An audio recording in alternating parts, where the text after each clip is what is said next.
Assalamualaikum warahmatullahi wabarakatuh. Kenalkan, nama saya Igusti Ngurah Krisna Yogananda dengan NIM 230101010014.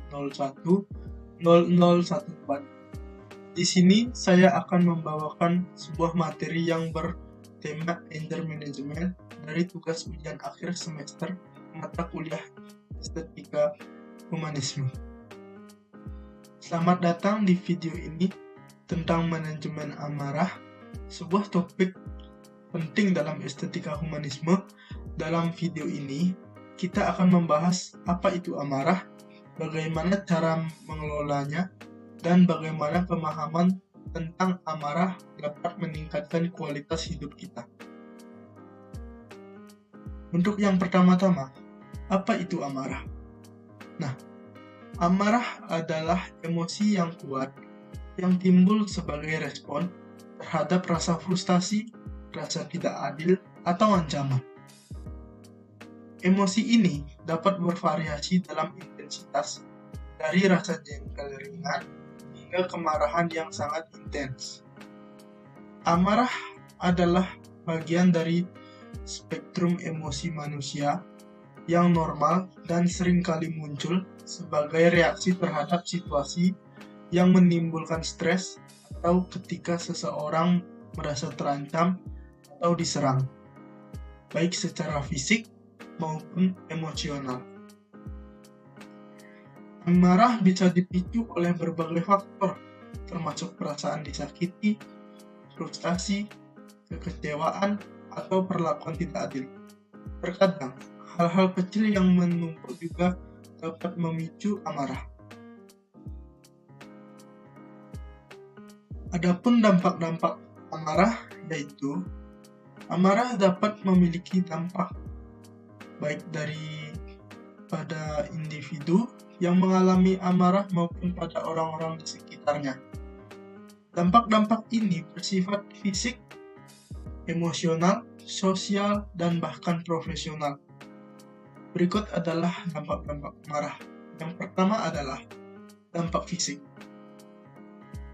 Poin yang pertama adalah tekanan darah tinggi. Amarah yang berulang dan tidak terkontrol dapat menyebabkan tekanan darah tinggi. Poin kedua yaitu penyakit jantung.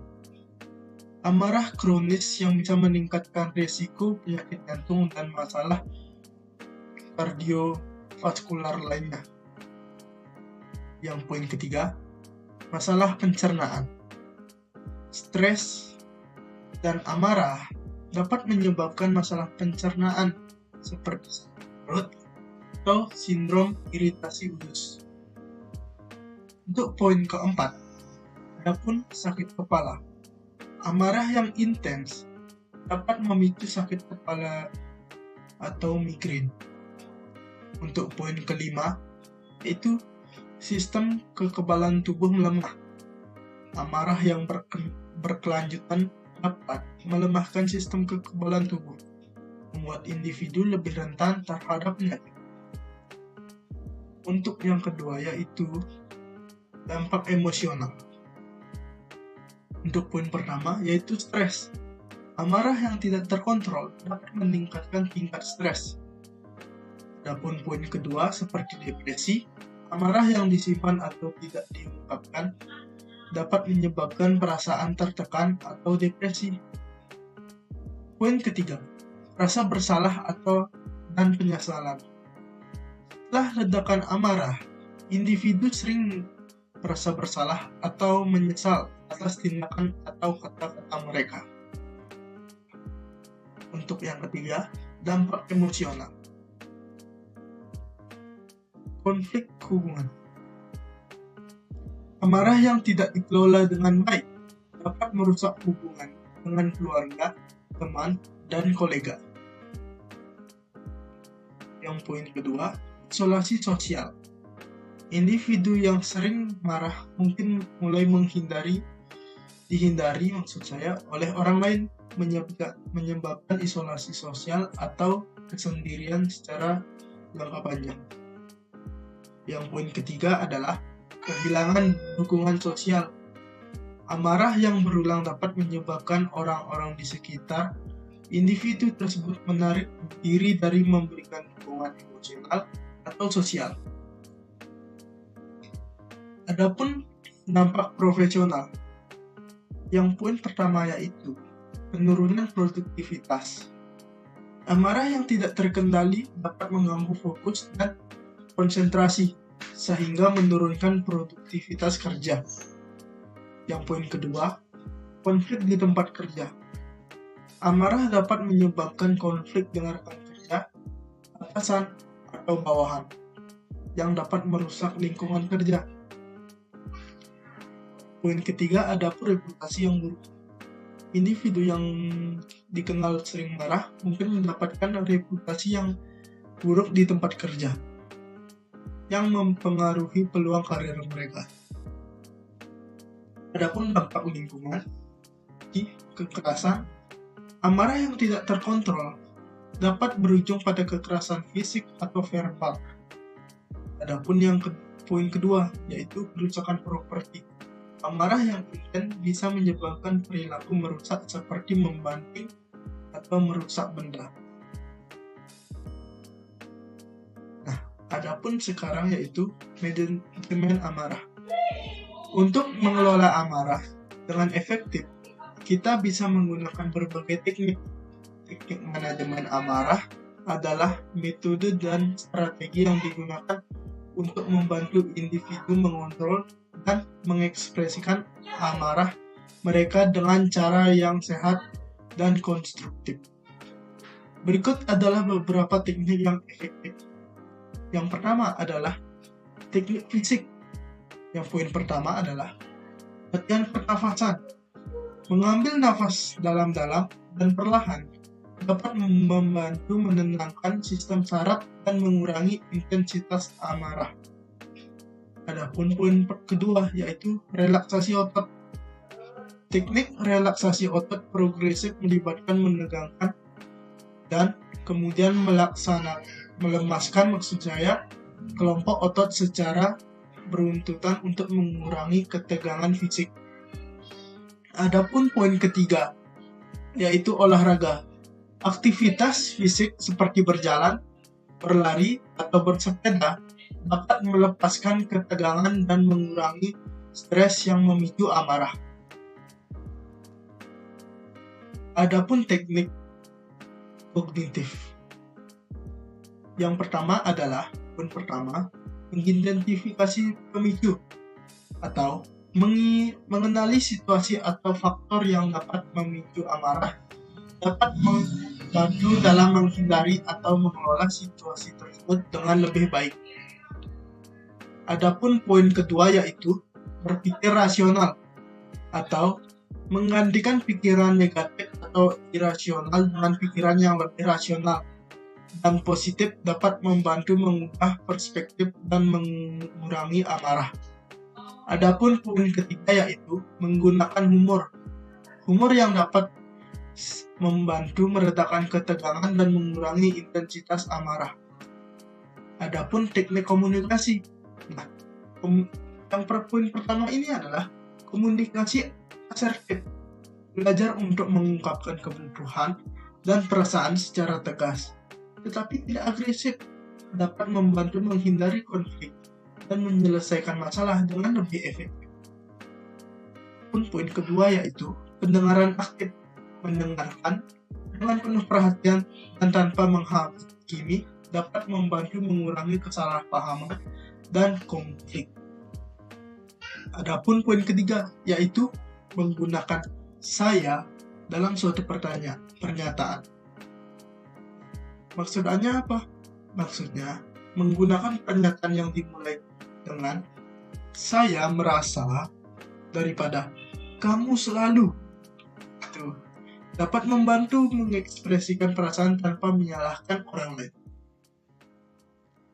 Adapun di sini poin berikutnya adalah teknik perilaku, yaitu poin pertama mengambil jeda ketika merasa marah, mengambil waktu untuk menenangkan diri sejenak sebelum merespon dapat mencegah reaksi impulsif.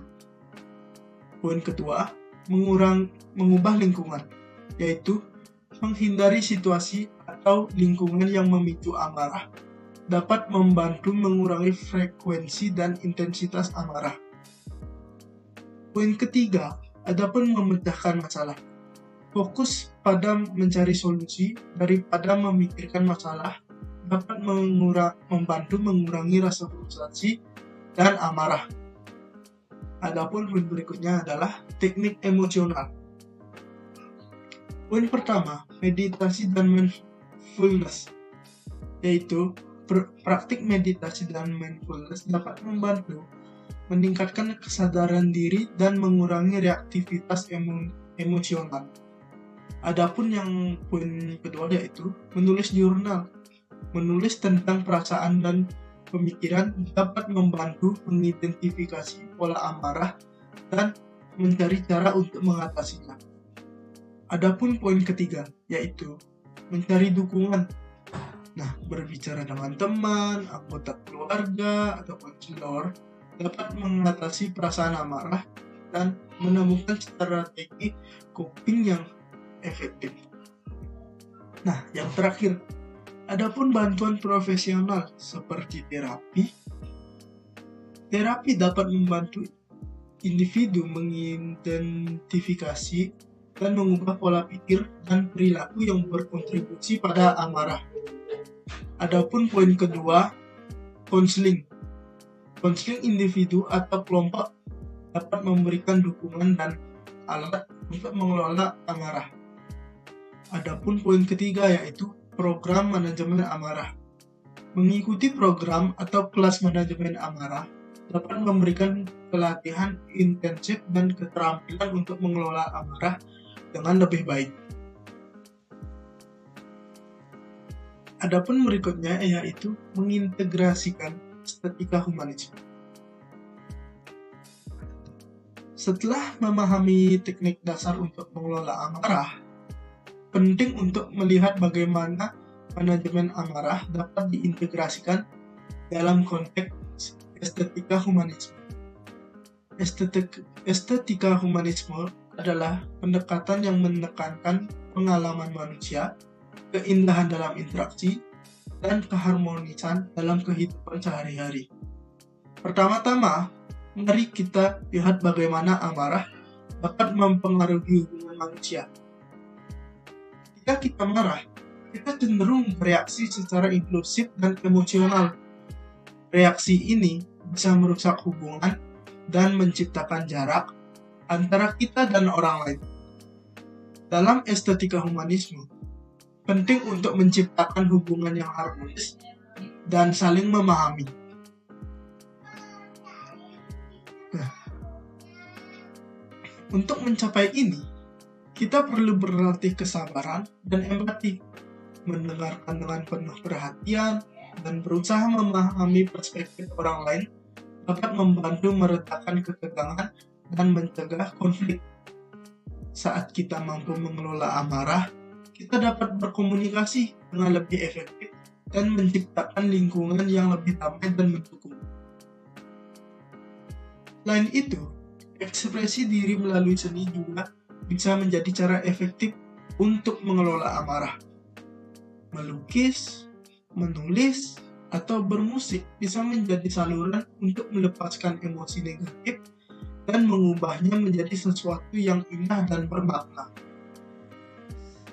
Seni memungkinkan kita untuk mengungkapkan perasaan kita tanpa melukai diri sendiri atau orang lain, dan membantu kita menemukan kedamaian batin.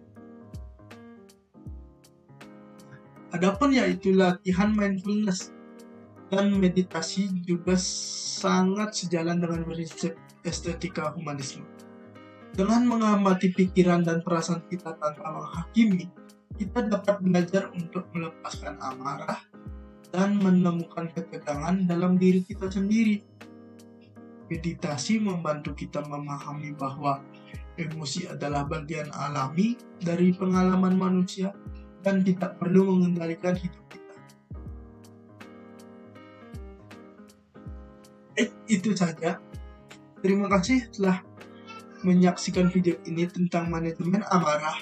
Dalam video ini, kita telah menyimpulkan bahwa amarah adalah reaksi emosional yang normal.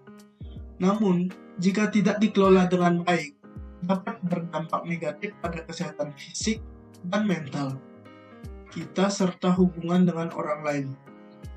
Kita telah membahas berbagai teknik dapat membantu mengelola amarah seperti pernapasan dalam, latihan relaksasi, dan komunikasi terbuka.